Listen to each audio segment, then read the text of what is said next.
Hi, my name is Natasha Wright, and you are tuned in to Event Gems, where I will discuss all things event related and take a deep dive into creating concepts, marketing, and execution for your next biz event. My goal is to bring you industry experts who can help you properly monetize and effectively strategize so that you can make your business shine. Hey everyone, welcome to another episode of Event Gems. My name is Natasha Wright, Chief Experience Curator at the Diamond Butterfly Productions, and I am super excited to bring on my guest today, Sherhara Downing.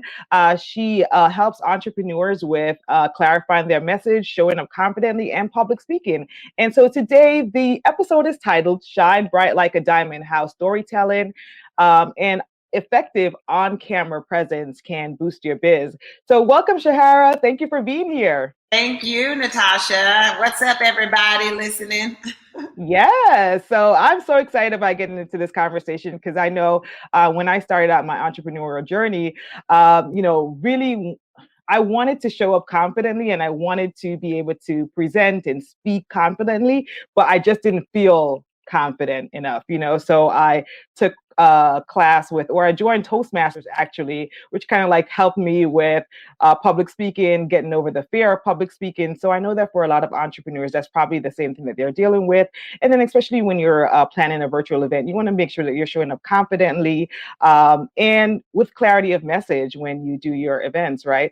Before we get into the conversation, can you tell us a little bit about yourself and how did you come to start teaching entrepreneurs about public speaking? For some reason, I am always compelled to share these 3 items with folks so that you know me personally, and then I'll dip a little bit into professionally. But I am a subject matter expert, and I would say leading subject matter expert on the cult classic Coming to America with Eddie Murphy. Okay. That is my absolute favorite movie. I was probably like 5, 6, and 7 sitting in front of the TV watching it on repeat. It was very inappropriate to my parents. I don't know what they were thinking, but anyways, it's one of my favorite. I absolutely love tacos. I live here in Texas. I kid you not, Texas has some of the best tacos next to California. And then lastly, I am probably the world champion when it comes to making Rice Krispie treats. My Rice Krispie treats will win any taste testing ever in the world. So yes, invite me over. I love it. I love Rice Krispie treats so much. Like, you know how you go over to people's houses and then you bring a bottle of wine or you bring some Crown, because that's also my drink of choice. But okay. I will bring some Rice Krispies, some butter, and some marshmallows, and I will cook some Rice Krispie treats at your house as a gift. So that's kind of like throw down. Yes. Yeah. You're the type of guest that I love coming over to my house because I love to eat. Yeah, well, I will make my world famous Rice Krispie treats for you. But outside of those major accomplishments, I got my start in public speaking when I was really young. I always give it the story of when I was in 5th grade. We had this organization called the Maywood Mediators, and we were trained on conflict management. So imagine me running around as a 5th grader on the playground trying to diffuse conflicts, right? But that literally, I think, was the first experience that I had where an adult empowered my voice. And so because I believe I was empowered at such a young age, they told me I could talk. They told me I can get up in people's business. I've been doing it ever since. It evolved. I did some acting throughout middle school, high school, college, and through my early 20s, did a lot of commercial work, did a lot of voiceover work, and then moved into the event space, live MC work. And then I transitioned into corporate training. So teaching, boardroom members and executives and employee bases on how to contribute and collaborate in conversations within the workplace.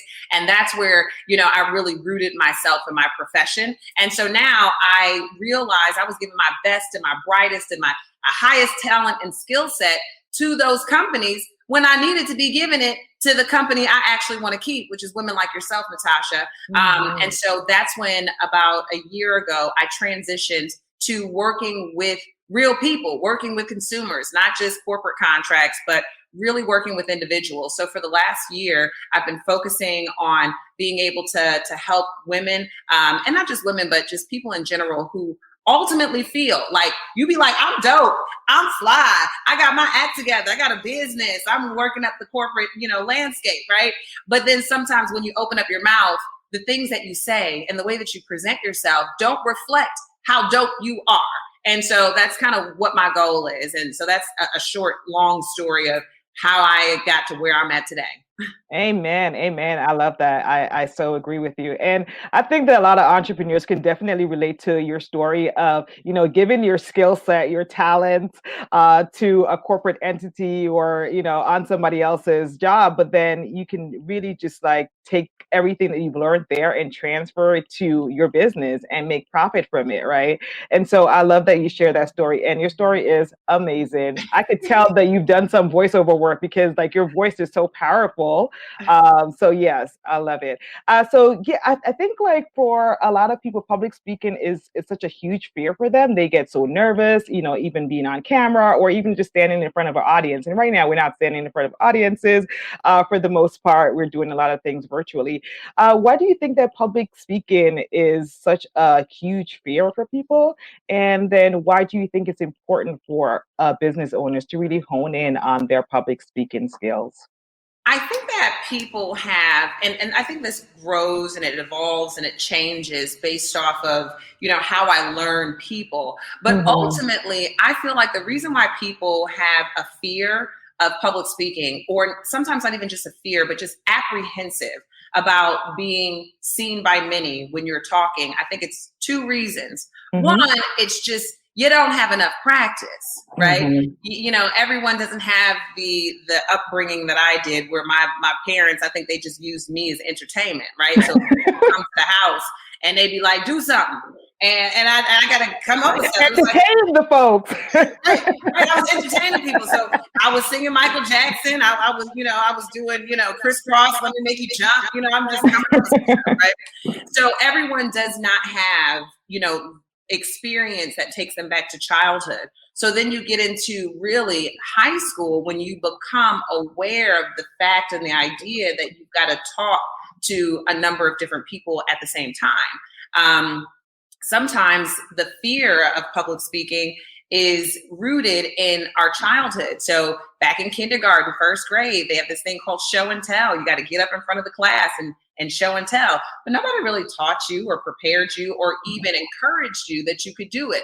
So from the very beginning. So I think lack of experience from an early age is what kind of builds this resistance to public speaking. But then secondly, as you move into adulthood, as you get through high school, you get through college, and then you start interviewing for jobs, I believe that the second reason why people have resistance or apprehension to public speaking is a lack of self-awareness. And when you are public speaking, you're kind of putting yourself out there, right? And everybody's looking at you. They're like, all eyes on me, right? And that is a very fearful thing when you're afraid that somebody's going to see you. When people are looking at you, you're not really, I think you think that you're afraid of just, okay, are they going to think I'm going to sound dumb? Or am I going to say something that's going to make me sound stupid? I'm going to say something that's going to undermine my credibility.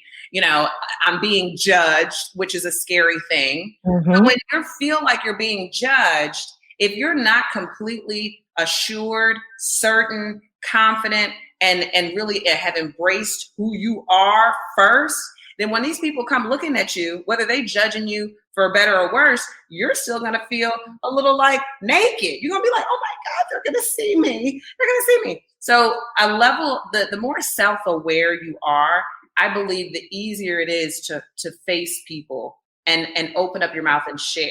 So. Yeah, I love that. And, when you're talking about how that fear is rooted in childhood, I'm thinking about it made me think about my own upbringing, right? And I'm Jamaican, and I'm sure that a lot of people can relate from Caribbean culture. It's like, be seen but not heard type of thing, or don't join adult conversations. And so it's so interesting when you brought that up, and it made me really reflect on my own upbringing about, how your voice can get silenced as a young child, and how that could really like carry through as an adult and make you have that fear of really speaking and showing up, and also feeling like it's okay for you to show up and not be afraid of also being judged and being seen and be naked, like you said. So I really love that. And then, so let's talk about like, how do we show up more confidently? You talk about like having that self-awareness about yourself, but how do you get to that place where you now show up more confidently and not necessarily thinking about what everybody else might be saying, or not feeling afraid to make a mistake? So can you talk about how we get to develop that confidence within ourselves? Yeah, when I first started coaching and training, I would have these different tips and kind of techniques on exuding confidence, to appear more confident. And they had to do with a lot of the exterior. But when I started really working with individuals and going a little bit deeper, I have now come to find out that it is about the internal work. That confidence does not come. You can amp your confidence. You can amplify your confidence by wearing some cute earrings. My brow's looking good today, girl. So I am like, let me get all up in this screen. So show the people. So you can see my eyebrows, right? My eyebrows gave me just an added confidence to put my face all in the screen. However, eyebrows are not enough for me to show up. Earrings, the way you dress, what you had for breakfast, maybe you woke up on the good side of the bed that morning. That's not enough for you to show up confidently. It has to start within. And I sometimes feel like I disappoint people when they're thinking about, I want to be a more confident public speaker. And then I come to them and I say, well, what are your insecurities? What are you not certain about with yourself? What was the biggest mistake that you made that you still may be holding on to consciously right now and subconsciously? Where are your limitations? Why are you apprehensive? What is the real resistance about? What is it that you don't like about yourself? What is it that you fear that people are going to see that you don't want them to see? Now, when you start answering those questions and you cool with them answers on your own, that's where you start to build confidence. Because you ain't like the great philosopher said, I ain't got no worries. And the great philosopher is Lil Wayne. Okay. Lil Wayne. Come through, Lil Wayne. Come through, Lil Wayne. He said, I ain't got no worries. I ain't got no worries. Yes. And when you don't have any worries, you walk into places with a light about you. You walk into places not only with like a physical light that you can see, but with a weight off of your shoulders. We all have different things that plague us internally, that bring us down, that burden us, the baggage, and we have to release some of that baggage in order for our spirit to really shine. That's what confidence is. If you walk into a room and you really don't care what these people got to say about you, then people are going to look at you and say, oh my gosh, she's so confident. She is so confident. So I would say that it begins there. What is it when you show up to work, or when you're working on your business, or you're working with, your contractors, your employees, and you want to come across more confident?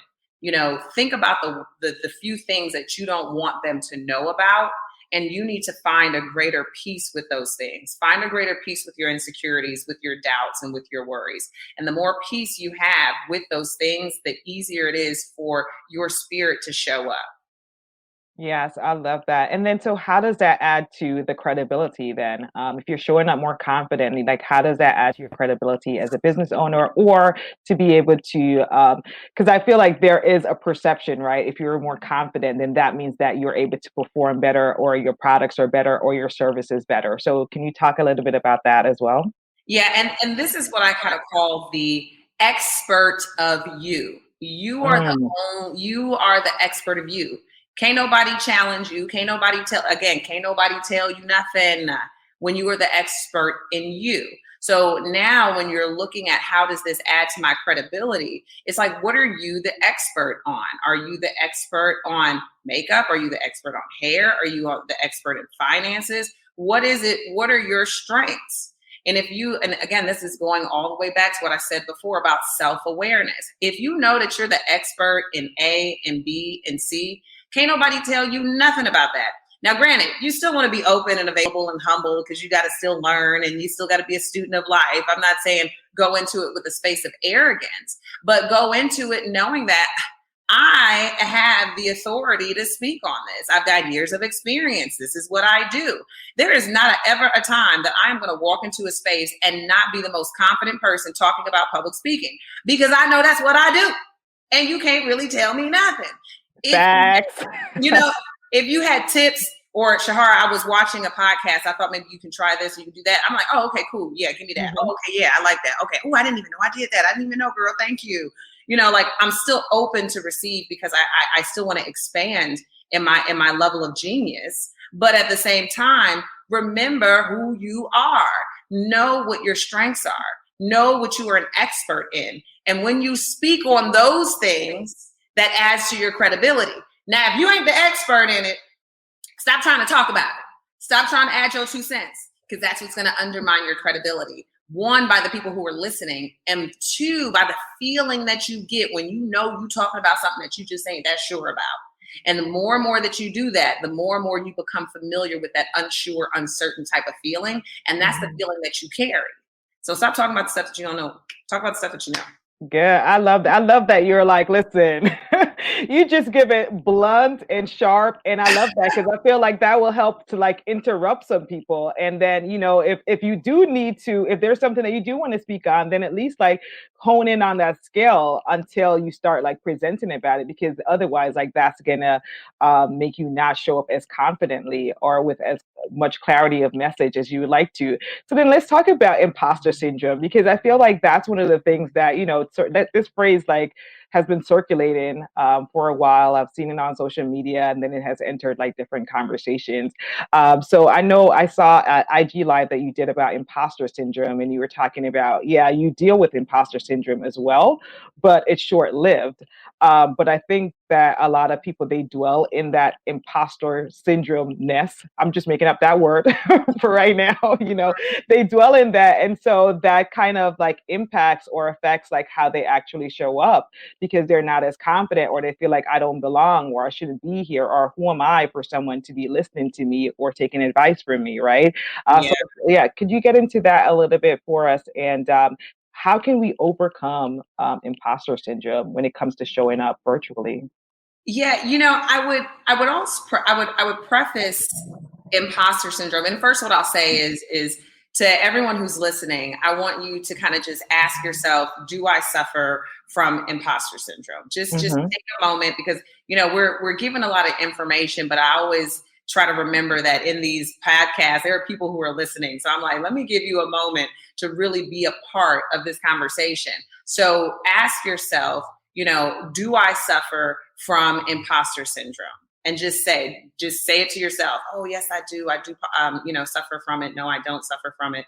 And for those who are maybe new to this idea of imposter syndrome, it comes down to this place of just saying, you believe that you're a fraud, or you believe that you're given something, or you're working in a place that you're not qualified to be in, right?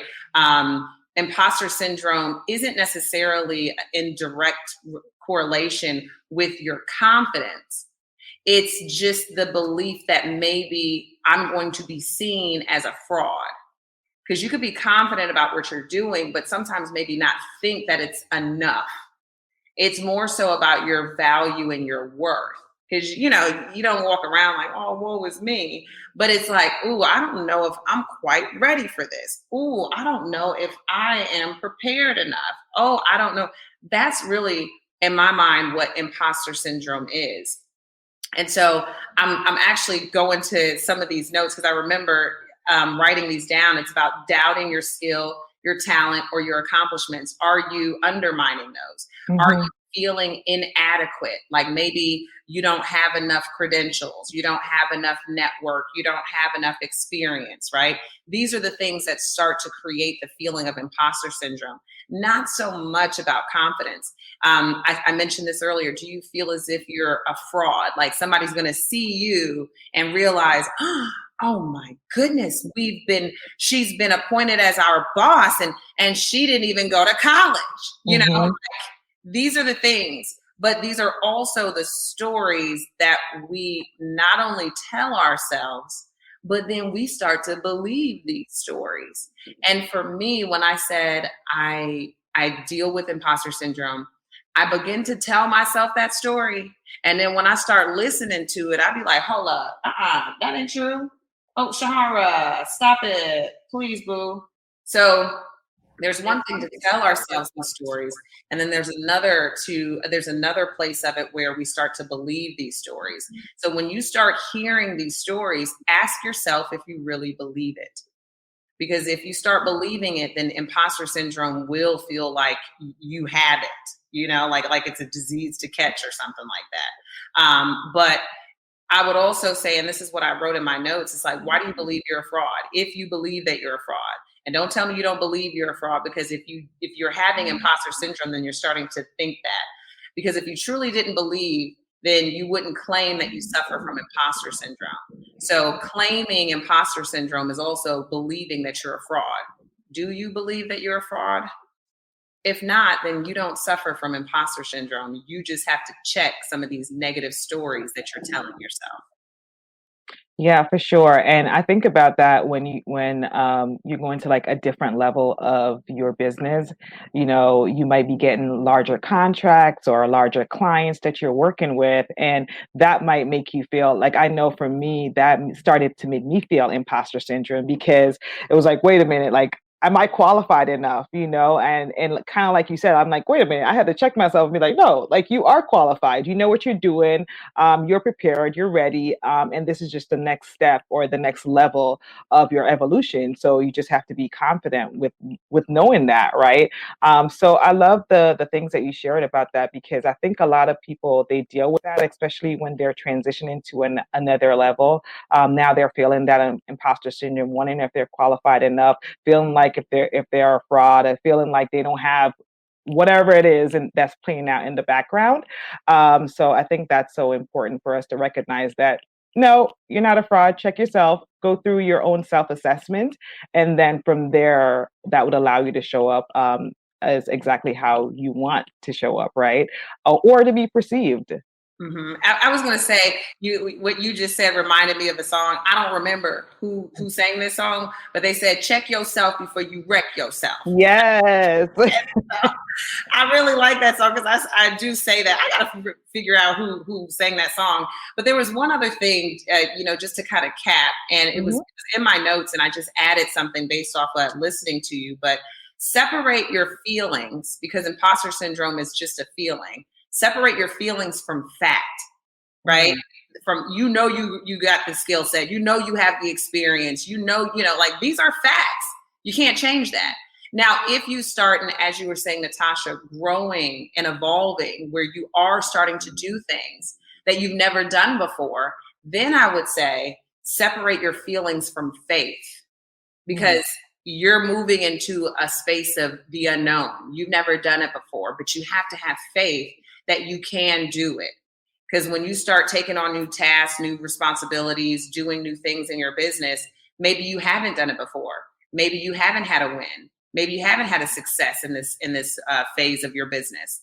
However, you have to have faith. So separate feelings from fact. And then when you start to move on that new frontier, a boss woman, separate those feelings from faith. Yes.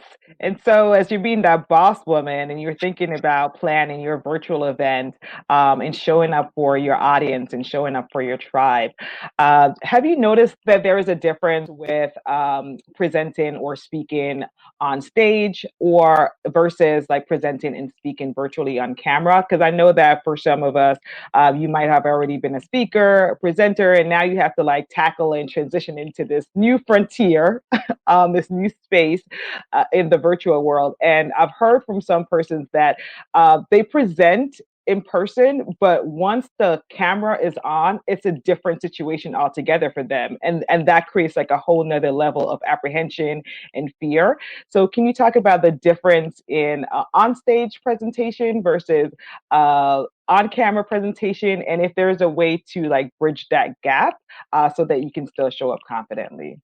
Yeah, oh, Natasha, it's so much in regards to that. But I use this one thing, and I hope that perhaps for anybody who's listening, maybe this can connect the dots, because there are great differences to speaking on stage versus now being on these virtual stages. Because we're all now we're all really like, we're all Kelly Ripa. You know what I'm saying? We're all Tamron Hall right now, because we're all trying to connect with our audiences through a lens and through a camera. So when you think about how Oprah, Tamron Hall, Kelly Ripa, Ellen, how they connect with millions of people just through television, you kind of got to start seeing yourself as local Ellens and Kelly Ripas and Tamron Halls and Oprahs, right? And they've been able to do this years upon years upon years since television has even, come about.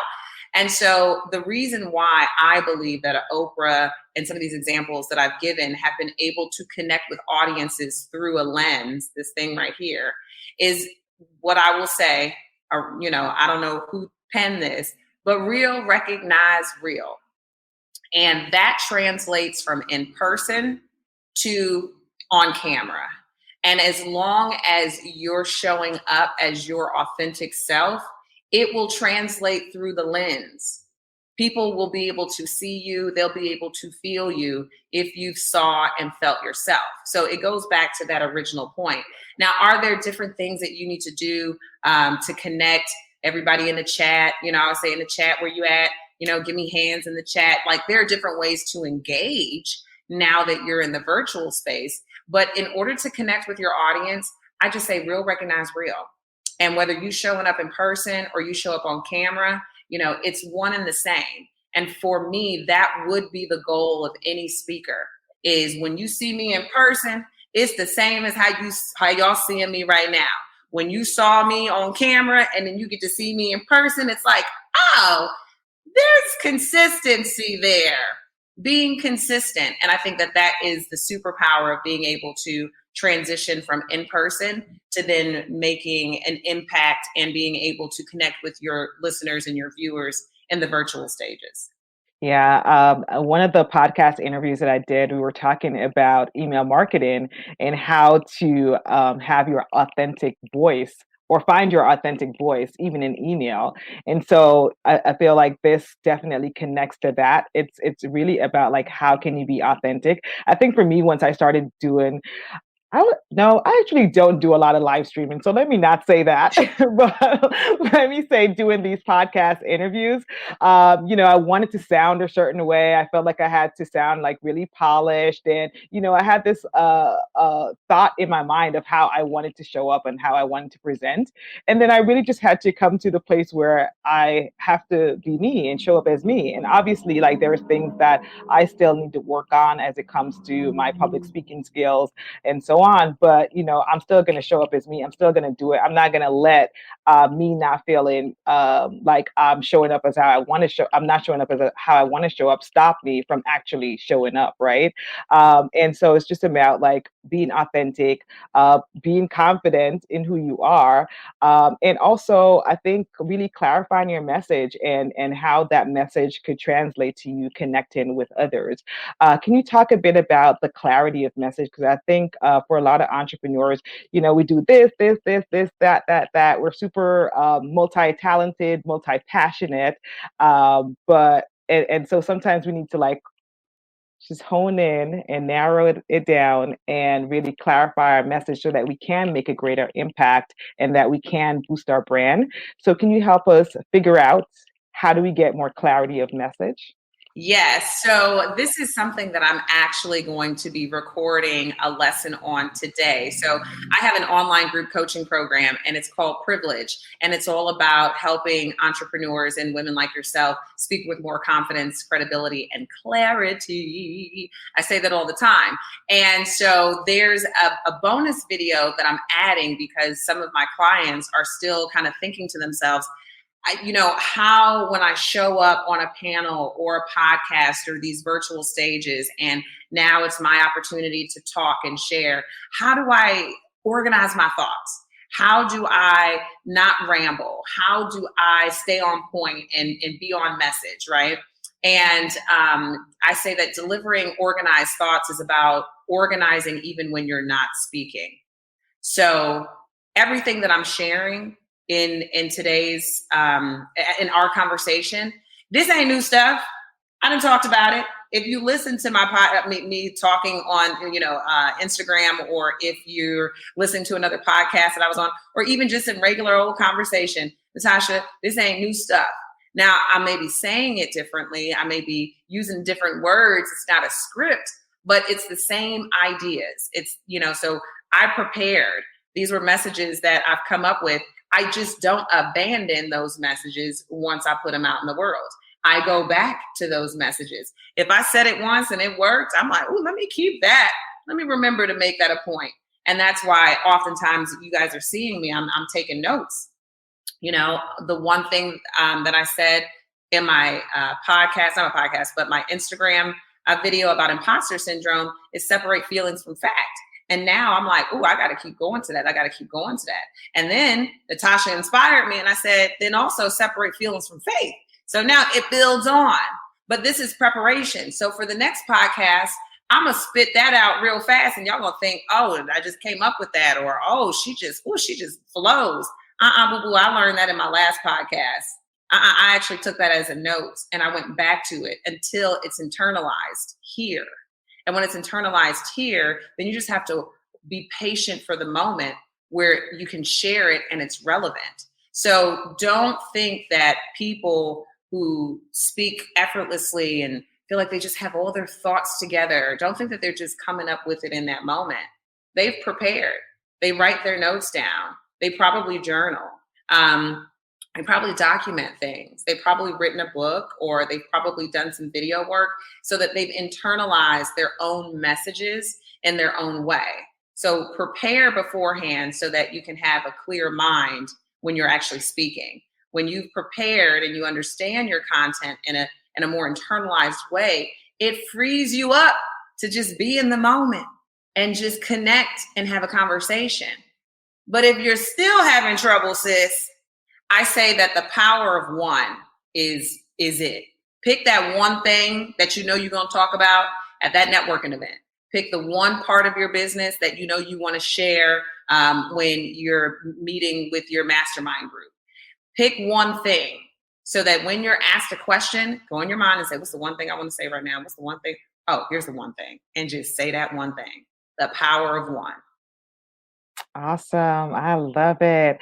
All right. So this was an amazing episode. I so appreciate you for being here. You dropped a lot of gems and I'm excited for you guys to really take this information, implement it, apply it, connect with Sherhara if you do have any questions or you want to work with her and you want to improve your public speaking skills.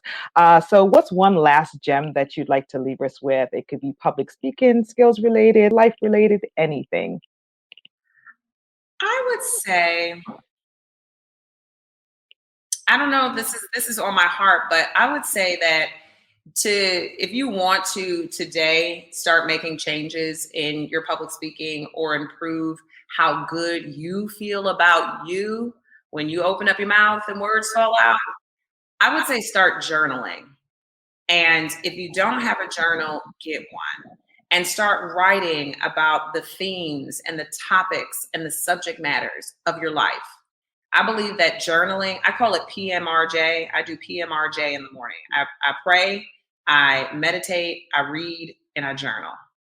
And PMRJ for me has empowered me to do new things in my own career of being a public speaking coach. PMRJ allows me to be more in tune with my speakers in my privilege program. PMRJ makes it easier for me to show up here because I feel good about myself. I feel good about myself. And even if I was going through a tumultuous transition or going through a rough time, I would still feel good about myself because I know that I'm tending to self. So go get a journal, write about what you're insecure about, write about what you don't like about yourself, then write about what you love about yourself, write about, who you desire to become, Write about how you feel like what you need to do in order to become that. Write about your kids, write about your spouse, write about your job, write about everything, and become the expert on you. So that when you show up into places, you know that you've researched you. Journaling is about researching you. So become a researcher of self. Yes. PMRJ. Yeah, PMRJ. I will text people and I'll be like, oh yeah, I just got done with prayer, meditation, reading, and journaling. And I got tired of writing all of that. I got done with PMRJ, and I tell them once and then they know what PMRJ is. Yeah. I actually need to implement journaling back into my morning routine. Yeah. I usually do meditation, a bit of reading, sometimes prayer. And so I think for sure I need to implement journaling back into that. So thank you so much for being here. I appreciate you. You guys, if you enjoyed this episode, please like, share, and subscribe. Until next time, I'll see you soon. Bye.